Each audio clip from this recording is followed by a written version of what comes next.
Are you investing in yourself as a freelancer? It's a very important question to ask because we're not working for any company.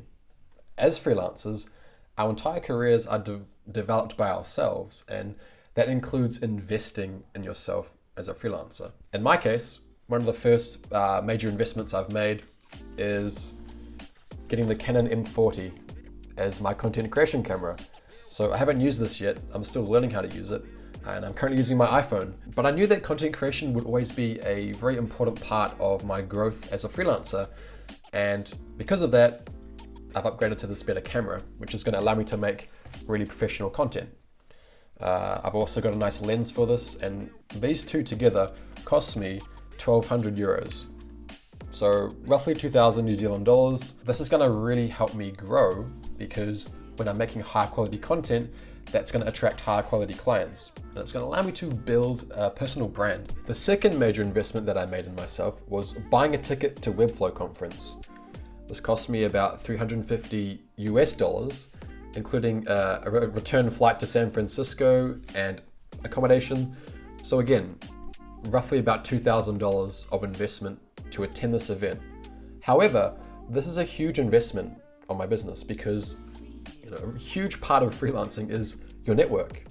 This is a relationship business, and as freelancers, we need to be building our network. So when Connor Finlayson invited me to go and attend Webflow conference, I said, hell yes, because it's a really big chance for me to meet other people in my industry, network with them, and potentially score some really cool clients over in the US.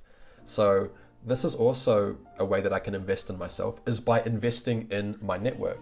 So if there's any events that you can potentially attend, for example, if you're in Wellington or anywhere in New Zealand, there was one called Festival for the Future.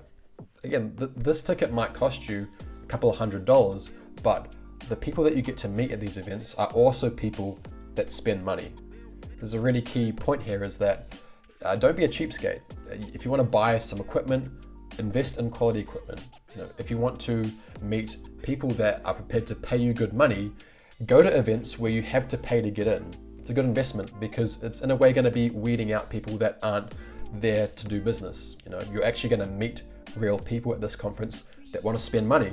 So there are two examples of ways that I've invested in my business. I made a switch that has really changed the way I view spending my money, is that by investing my money in quality equipment and quality events, that always comes back to me in terms of better clients. More opportunities come to those who invest in themselves and who put themselves out there. So this is my call to all of you guys. Please invest in yourself as a freelancer. Get that better equipment and don't be afraid to spend some money because after all, it is an investment. So with that being said, thank you for watching. Let me know how you've invested in yourself this year, and we can all take ideas from each other and grow together. Thanks for watching.